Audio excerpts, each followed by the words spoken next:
Even if you're a beginner crafter, you are gonna love these 10 boho style DIY ideas for your home. Let's get started.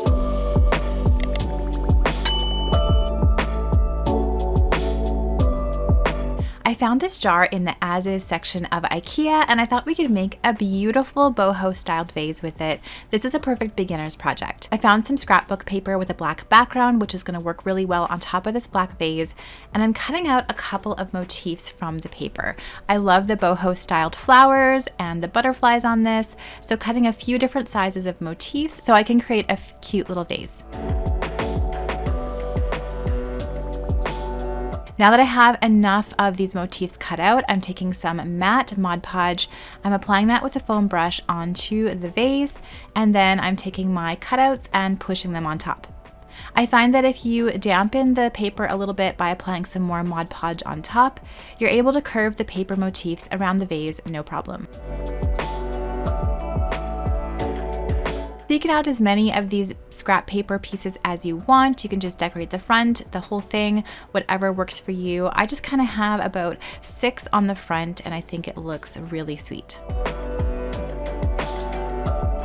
Once all the motifs are on the vase, just finish with one more coat of Mod Podge, let that dry thoroughly, and you have a cute and simple vase.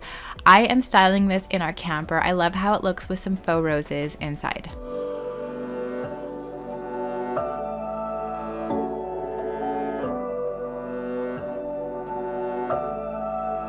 For this next DIY, I found these magnetic storage tins at Dollar Tree and I thought they would be kind of cute to make a little candle. I saw one at Anthropologie and it had these dried flowers, these pressed flowers in it, and kind of this clear top. So I thought this tin would be perfect for that. So if you want to make one of these candles as well, take some chalk style paint. I'm taking some Fusion Mineral paint in this Divine Lavender color and paint the lid as well as the bottom of this magnetic tin.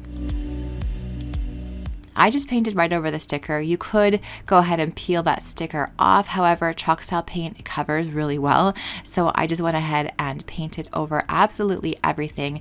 It dries quickly too. So once the first coat was dry, I went and painted a second coat. You'll find you probably need only about 2 coats of chalk style paint for this project. If you're using acrylic paint or a different sort of paint, you might need a few more layers.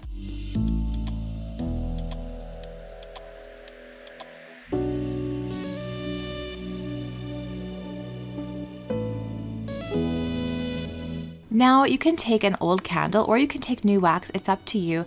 I had this old IKEA candle, and if you do use an old candle for this project, just take a craft knife or a utility knife and scrape off any of the burnt parts or any of the dirty parts, and then you can go ahead and create your own double boiler or use an actual double boiler. I just have a pot of boiling water and a measuring cup inside. Place the candle in the measuring cup and then just let it go ahead and melt. So mine probably took about 20 minutes to melt all the way, and the wick is in there as well. I'm going to reuse that wick, so you can take the candle off the stove, take some pliers or tweezers, take the wick out. It already has a bit of wax on it, so if you can quickly just place that wick in the middle of the tin, the wax is going to hold it in place just like this. Then you can take some of your favorite essential oil and go ahead and put about 20 to 30 drops of it into the melted candle. Then go ahead and pour that melted wax inside of the tin. So you can press your own flowers. It definitely is not flower season here yet, so I just bought these off of Amazon, these pressed flowers. I'll leave a link down in the description box below if you want them as well. They're really pretty. And then take some Mod Podge and you can paint that on top of that clear lid once your tin is all dry. And then take some of the pressed flowers and lay them out over top of the lid in a way that you like. So for this one, I decided to use all white flowers because we have the purple tin and I didn't want to take away from that color.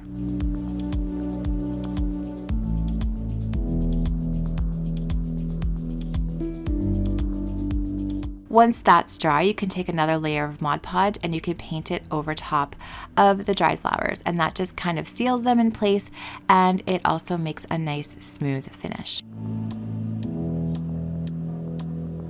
And once everything is dry, even the candle wax, it probably takes about 4 hours or so, you can trim the wick and then you can place the lid on top. So this would make a really cute gift for somebody this spring season. It also looks really pretty on a side table. You can take the lid off, light up the candle, and enjoy the scent and the beauty of those pressed flowers in the lid. I have this little grove of ferns in my forest. Again, love using natural elements, especially paired with Dollar Tree products, and I'm gonna dry them. So you can take any sort of flower or greenery and grab it from your garden and press it. I'm taking a piece of plywood and putting some paper towel on top, and then placing all the fern pieces on top of that. Then add another piece of paper towel and then another piece of plywood and let that sit for a week or so until everything is nice and dry. Now I'm using these picture frames from Dollar Tree as well as a book I used for a previous DIY from the Dollar Tree. Take the backing off of the picture frame and then rip out a page from the book.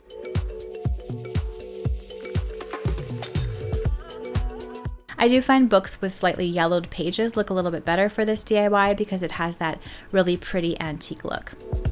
Take some hot glue and dab it on the back of the backing of the picture frame and then place the book page on top of that. Now you can arrange your dried piece of fern or floral any way you like. You can also add little bits of things like feathers. You can add some raffia ribbon. I made this bow from Dollar Tree raffia, and make any sort of little arrangement that you like.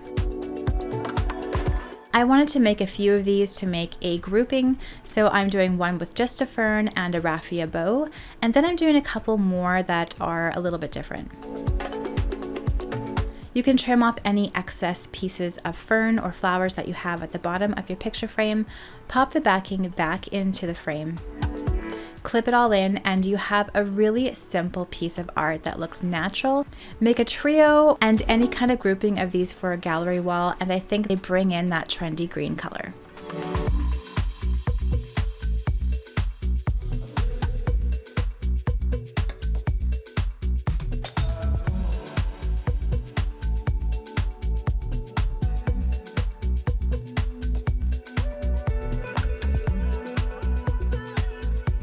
I found these bath mats at Dollar Tree. I got 2 of them and I actually loved both sides. I loved this fuzzier side of the bath mat as well as the textured side.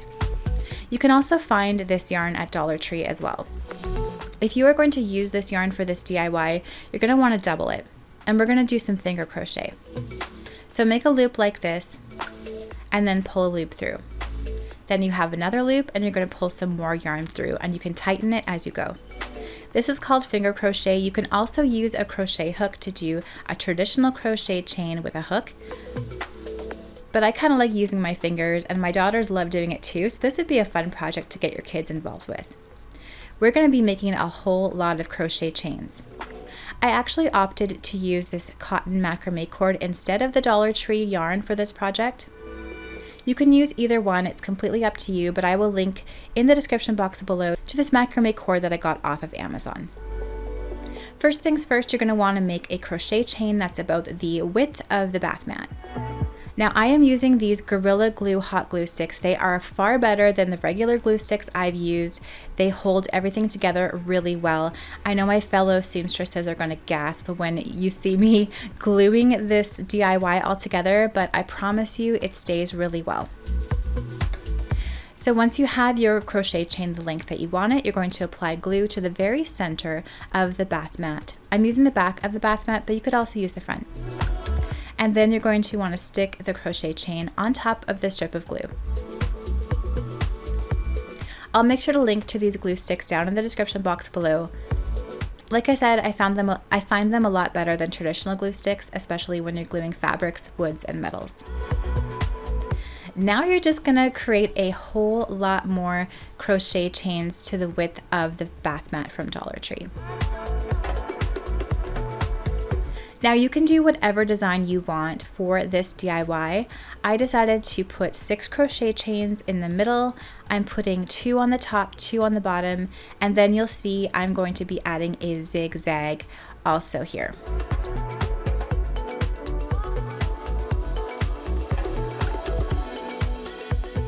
And what we're making is an expensive looking textured pillow that I was inspired by when I saw something similar at HomeSense. And this one's gonna cost me less than 10 bucks to make, and I think it looks just as good.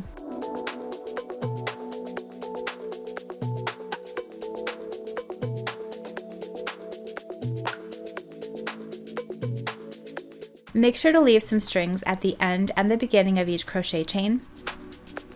We're going to use those for fringes at the end of this DIY. Also err on the side of making the chains a little bit longer because it's quite easy to shorten them at the end, and it's a little more difficult to lengthen them. If you're doing a zigzag pattern like I am for this DIY, you can use a pen or pencil to trace out your pattern before you glue on your crochet chain.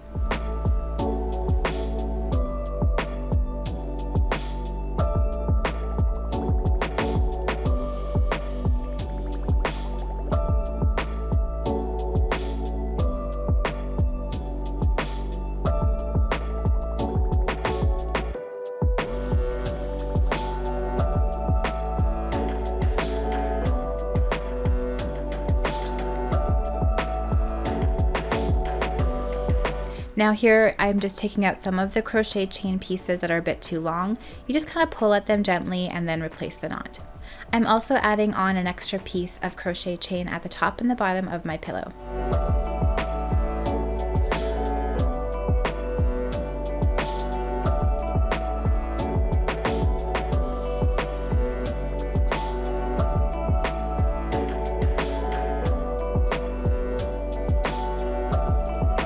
Once you finish the pattern on the front of the pillow, you can trim all of the fringe pieces on the left and right.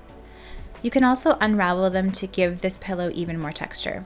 This should work with the macrame cord and even the Dollar Tree yarn. Now I'm using this fiberfill, bought it off of Amazon.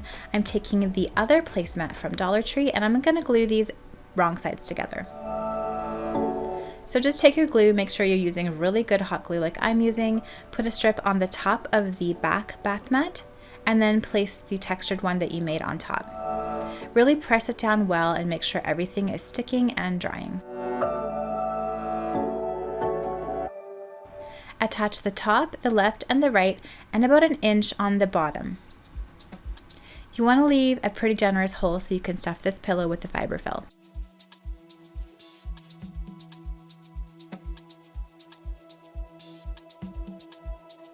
Once your front and back pillow pieces are glued together and everything's dry, you can start putting the fiberfill inside. Make sure to stuff it nicely into the corners of the pillow to give your pillow a nice full look. Once that's done, apply some hot glue to the final edges. I like to start from the center of my pillow, just like this, and then you can glue the rest of the pillow shut. Use your hands as clamps to hold the fabric together as it dries.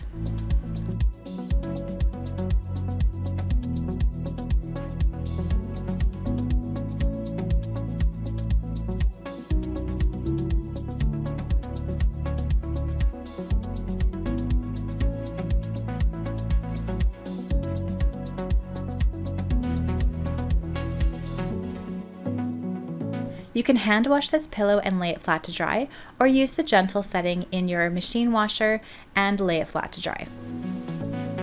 This is such a beautiful boho textured look, and I love the cost of this DIY.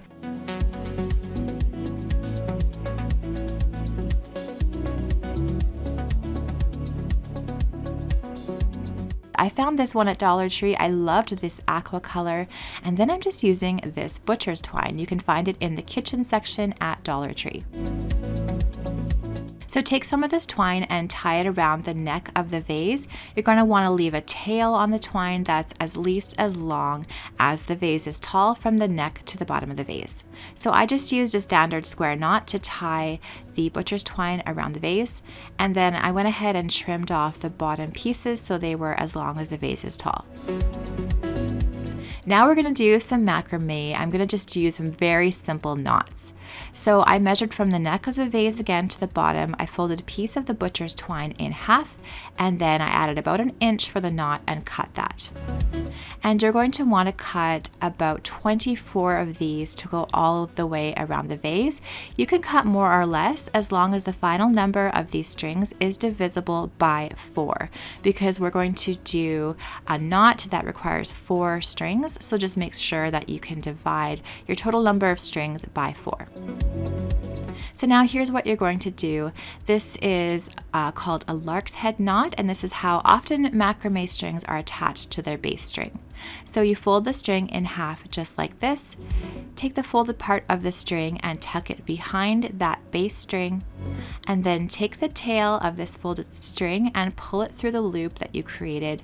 Pull that tight, and that is called a lark's head knot. So you're going to do this all the way around the vase to attach all of those strings to that first base string.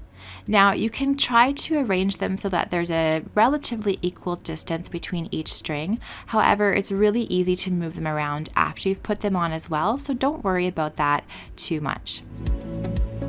It's a lot easier to do this when the vase is standing upright like this. You're going to probably want to do it this way. I'm just turning the vase on its side to show you guys the knots, just because it's easier for you to see that way. So again, you can move the knots as you want after you have them on. Okay, so the next step is we're going to take a group of 4 of these strings. We have 1, 2, 3, 4. We're going to do a square knot. So take the leftmost string, place it in a C shape over the 2 middle ones. Take the right one, go under that first string, over the middle, and pull it tight.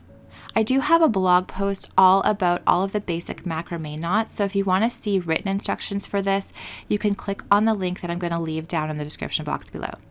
You're going to repeat this using the other side. So take the rightmost string, put it in a backwards C shape over the 2 middle ones, take the left ones, go over the right string and then under the 2 middle ones and pull tight, and that is called a square knot. You're going to repeat that all the way around the neck of the vase using groups of 4 strings.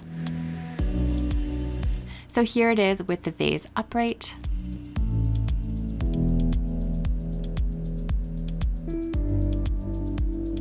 And this is probably the way that you're going to want to do it. It's definitely a lot easier than having the vase rolling around on its side. And here's how this looks all the way around the vase.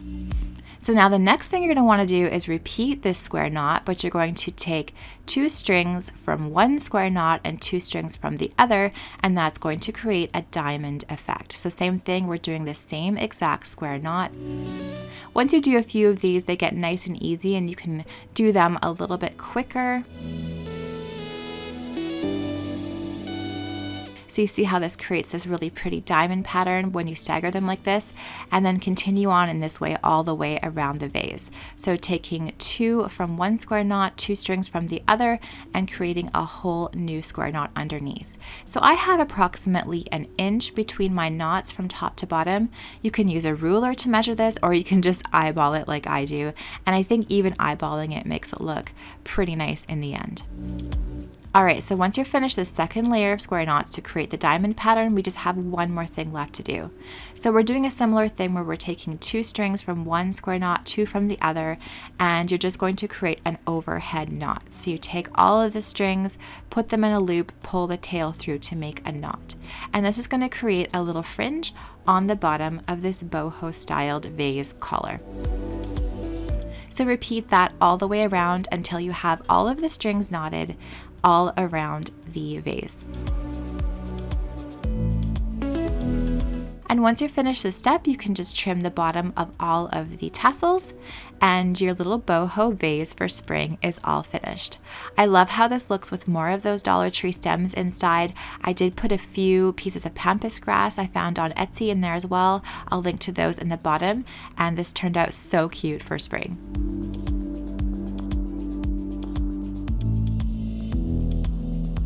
This kit that I bought off of Amazon with the dried flowers had some beautiful wooden bookmarks in it, kind of a wooden bookmark template. It had these little fringe tops for the bookmark, and then it had pressed flowers. So I will leave a link to all the supplies down in the description box below, but you basically take this bookmark base, put on the fringed little bookmark top, and then you can take Mod Podge, really any kind that you want, brush a layer of Mod Podge onto the wooden bookmark, and then place some pressed flowers on top of that.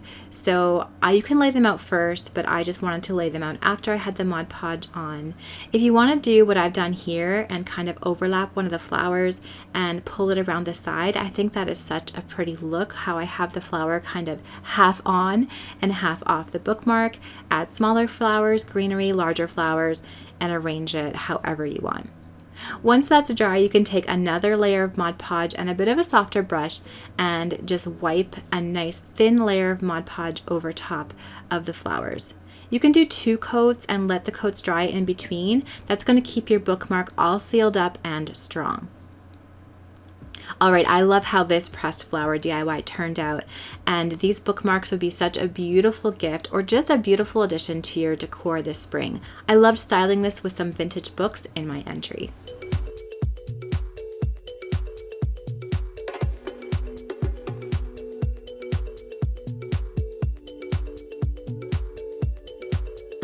One of my favorite planters at Dollarama is this amazing textured one. So you can find it usually in a gray color and then a terracotta color as well. So I grabbed it in this color.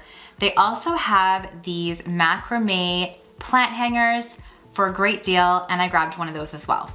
This DIY is really simple. We're gonna create this hearth and hand piece with these 2 Dollarama finds. I'm using some faux hanging greenery that I already had on hand, but you can also find this at the Dollarama or probably the Dollar Tree as well. I'm placing my planter inside of that macrame holder, and then I had this floral foam in my stash. I'm cutting that to size and pushing it into the container.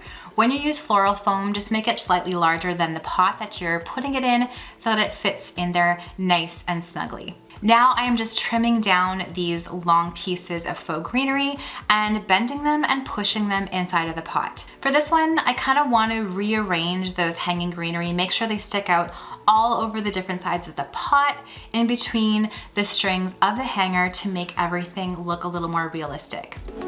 I'm also adding some moss, found this at Dollarama as well, to the top of the pot to kind of cover up those plastic looking stems. I'm hanging this planter on an IKEA bracket on the wall. Looks so cute, adding a vintage chair, blanket, another plant, and this DIY is all done.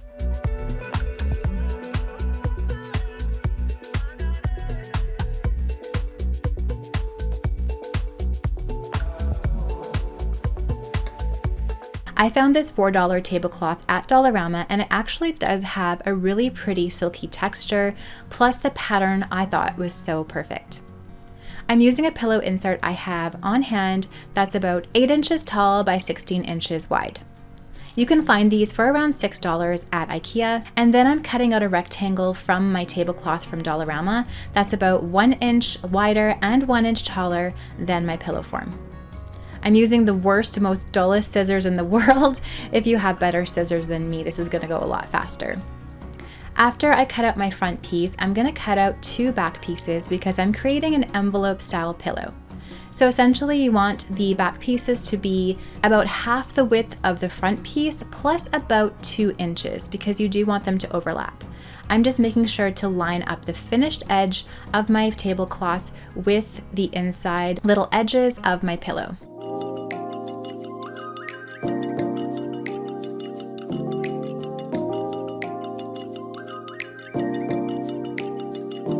So I'm placing the front down like this, and then I'm placing both of those back pieces over top, right sides together, making sure that I have that overlap in the center.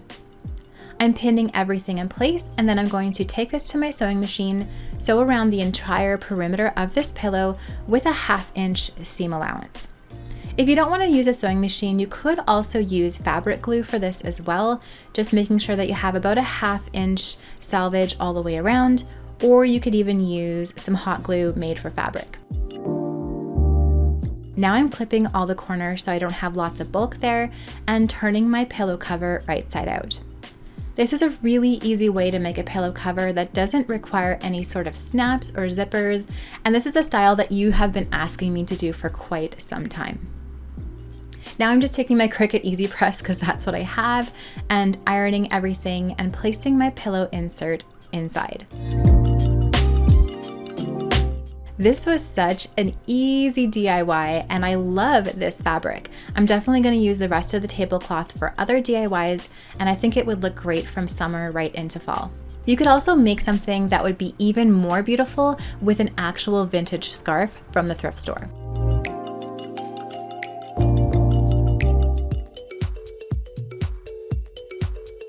Let's talk centerpiece ideas.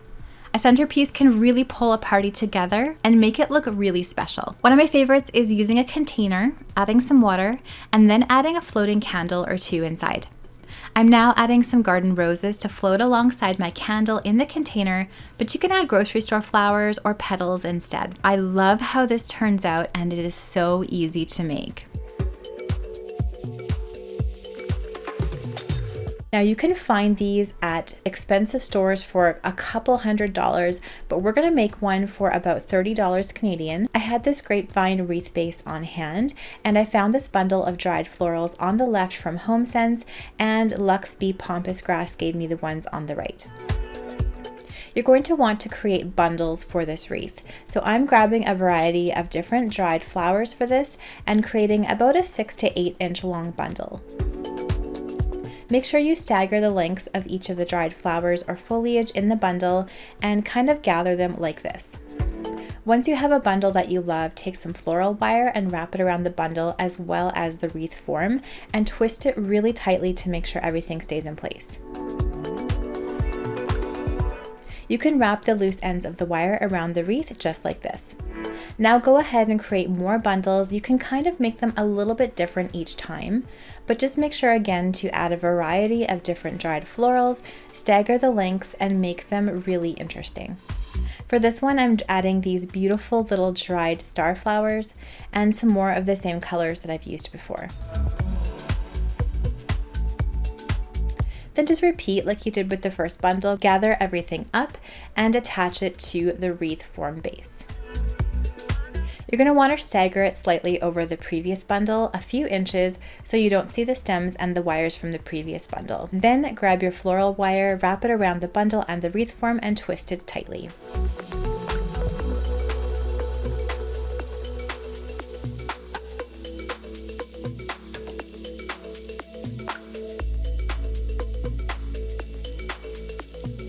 Repeat this all the way around the wreath until you have space for only one more bundle. Create your final piece here, and then you're going to want to tuck it underneath the first bundle you added and overlap it over the last one. Attach it to the wreath base just like you did all of the other ones.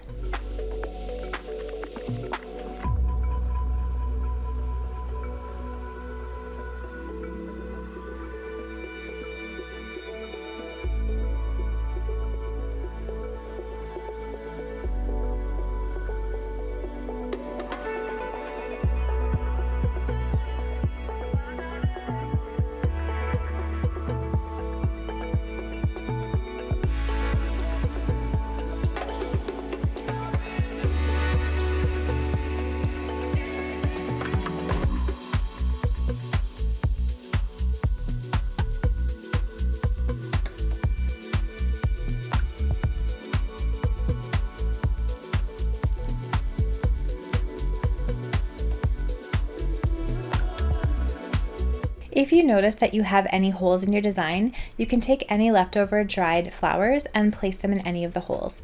The nice thing about the grapevine wreath base, it's a really great texture to put any extra stems in, and it should hold them really well. Now you're all done. I love how this wreath looks. It's so natural and beautiful, and I think I'm going to keep this up in my living room right up until fall this year. Thank you so much for watching today's video. I hope you enjoyed it. Let me know down in those comments below which of these DIYs was your favorite. I would love to know. I'm gonna leave some more DIY ideas for your home on a budget right up here.